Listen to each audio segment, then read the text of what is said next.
नमस्कार आदाब, आप देख रहे हैं news line 24। Advocate Rajeshwar Sharma की सरबराही में वेस्ट बंगाल प्रदेश कमेटी ह्यूमन राइट्स की ओर से सीतारामपुर में एक तरक्याती कामों को लेकर एक नुक्कड़ सभा की गई। आइए तफसील रिपोर्ट के लिए आपको वहां लेकर चलता हूं। इसलिए आप एक महिला है, दीदी एक महिला है, दीदी मां समान है आप लोग कहते हैं, और आप महिला होने के नाते आप लोगों का क्या फर्ज है कि बच्चा का मिड डे मील और उसका चावल, उसका खिचड़ी, उसका हाफ अंडा, उसका पैसा खा जाए।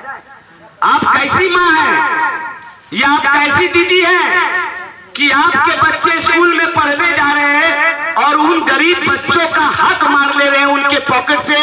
आप लोग उनका जो हक है, जो ममता दी दे रही है, जो राज्य सरकार दे रही है, उस पैसे को भी आप लोग खा जा रहे। शर्म नहीं आती भाई?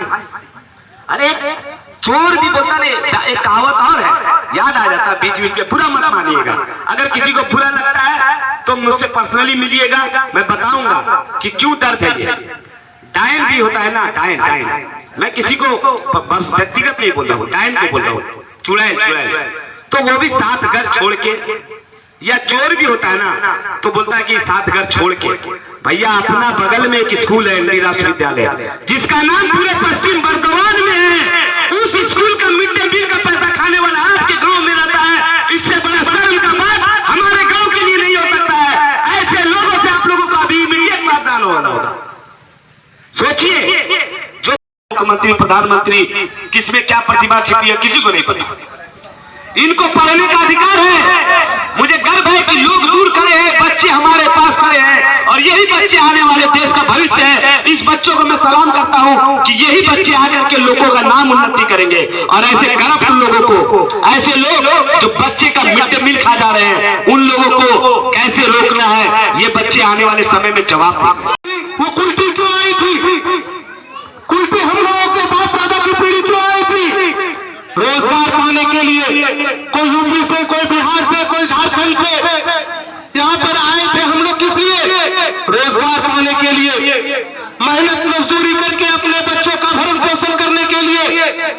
आज यहाँ के बच्चे, आज यहाँ के युवा, आज यहाँ की महिलाएं बाहर जा रही है रोजगार के लिए।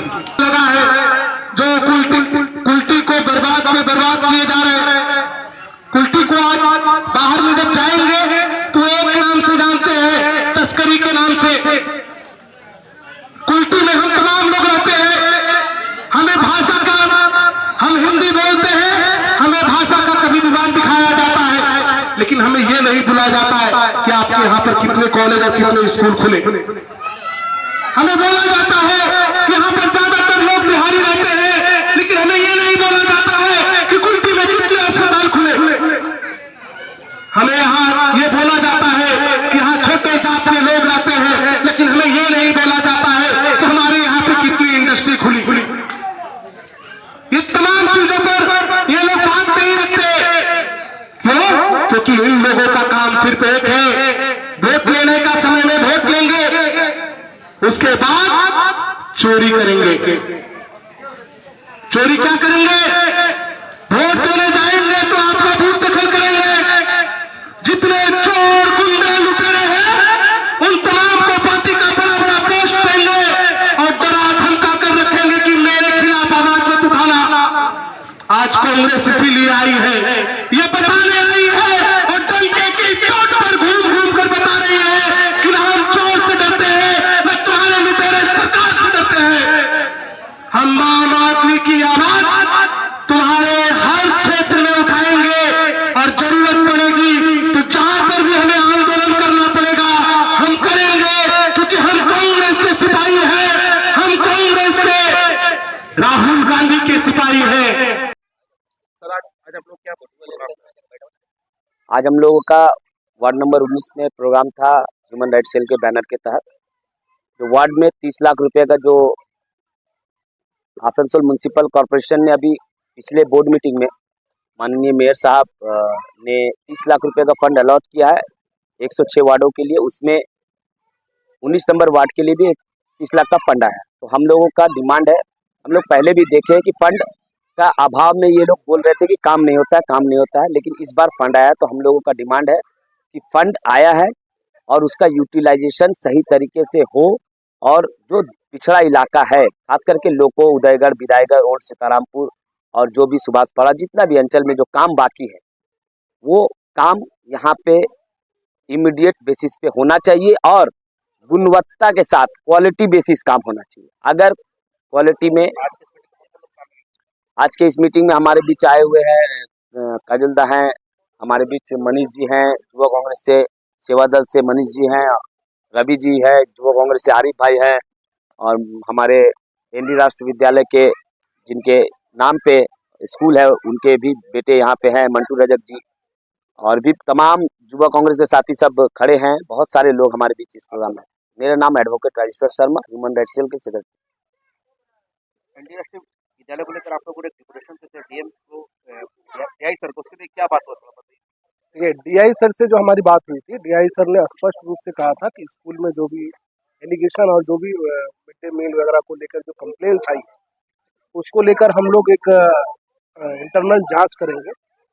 लेकिन आज करीबन 20 दिन गुजारने के बाद जो अभी हमारे पास न्यूज़ आया है, बेहद शर्मनाक है वो, कि अभी तक उसके ऊपर कोई कार्रवाई नहीं हुई है। और ऊपर से तृणमूल कांग्रेस के कुछ लोग वहाँ पर जाकर ये दिखाने की कोशिश कर रहे हैं कि हम लोग निष्पक्ष है, हम लोग मतलब स्कूल का डेवलपमेंट चाहते हैं, लेकिन दरअसल ये है नहीं।